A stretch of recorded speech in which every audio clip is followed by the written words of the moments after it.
ಅದೇ ನೀವು ಏನು ಕ್ರಮ ಕೈಗೊಳ್ತೀರಾ ಸರ್?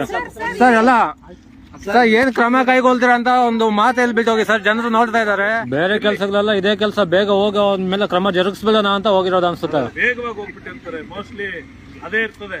ಬೇಗನೆ ಈಗ ತಗೊಂಡು ಹೋಗಿದ ಕೂಡಲೇ ಈಗಲೇ ಹೋಗಿ ಏನಾದ್ರು ಮಾಡಬೇಕು ಅಂತಕ್ಕಂತ ಆವೇಶದಲ್ಲಿದ್ದಾರೆ ಅಂತ ಹೇಳಿ ನಮ್ಗೆ ಅನಿಸ್ತಾ ಇದೆ ಸರ್. ಅದೇ ನೀವು ಏನು ಕ್ರಮ ಕೈಗೊಳ್ತೀರಾ ಸರ್?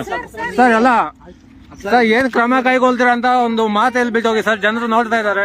ತನಿಖೆ ಮಾಡ್ತೀವಿ ಅಂತ ಹೇಳ್ತಾರೆ. ಸೊ ನೋಡಿ, ನಮ್ಮ ಜಿಲ್ಲಾಧಿಕಾರಿಗಳು ಯಾವ ರೀತಿ ವರ್ತನೆ ಮಾಡಿದ್ರು ಅಂತ ನೀವು ಲೈವ್ ಅಲ್ಲೇ ನೋಡಿರ್ಬೋದು.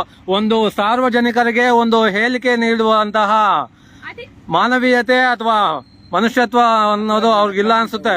ಪಾಪ ಅವ್ರನ್ನ ಮಹಿಳೆ ಮುಂದೆ ಕರ್ಸಿ ನೋಡ್ಲಿ. ಪಾಪ ಅವರು ಡೆತ್ ಸರ್ಟಿಫಿಕೇಟ್ ತೋರಿಸಿ ಅವ್ರ ಮೇಲೆ ಡೆತ್ ಸರ್ಟಿಫಿಕೇಟ್ ನ ಸೃಷ್ಟಿ ಮಾಡಿರೋದನ್ನ ಇಂತಹ ಅಧಿಕಾರಿಗಳು ಇವರು ಸತ್ತೋಗಿದ್ದಾರೆ ಅಂತ ಅಂದ್ಬಿಟ್ಟಿದೆ. ಡೆತ್ ಸರ್ಟಿಫಿಕೇಟ್ ನ ಸೃಷ್ಟಿ ಮಾಡಿ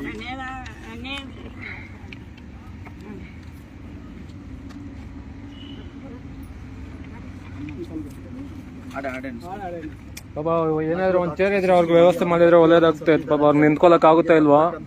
ಜಮೀನನ್ನ ಬೇರೆ ವರ್ಗಾವಣೆ ಮಾಡಿರ್ತಾರೆ. ಮತ್ತೆ ಇನ್ನೊಂದು ಏನಂತಂದ್ರೆ 170ಕ್ಕೂ ಹೆಚ್ಚು ಸಾಗುವಳಿ ಚೀಟಿಗಳನ್ನ ವಿತರಿಸಿದ್ದಾರೆ. ಯಾರು ಒಂದೇ ಅವರು ತಹಶೀಲ್ದಾರ್ ಎಲೆಕ್ಷನ್ ಆಗಿದ್ದ ಸಮಯದಲ್ಲಿ ತಹಶೀಲ್ದಾರ್ ಯಾರು ಇಲ್ದಿದ್ದ ಸಮಯದಲ್ಲಿ ಇವ್ರನ್ನ ಡೆಪ್ಟಿ ತಹಶೀಲ್ದಾರ್ ಆಗಿ ನೇಮಕ ಮಾಡಿದ್ರು.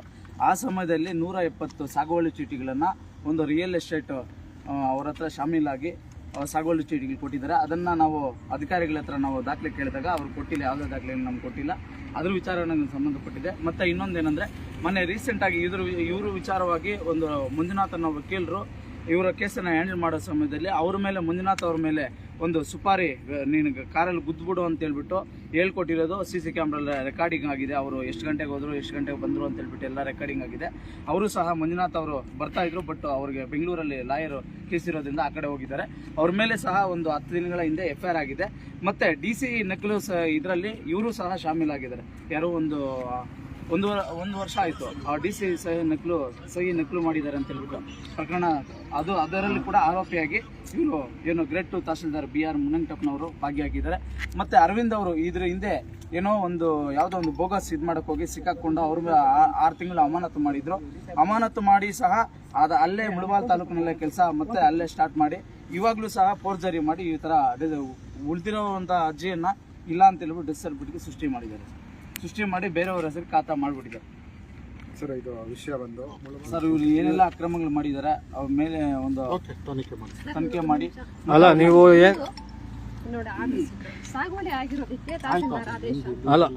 ಅಲ್ಲ ಒಂದ್ ನಿಮಿಷ ಸರ್. ಅದೇ ನೀವು ಏನು ಕ್ರಮ ಕೈಗೊಳ್ತೀರಾ ಸರ್?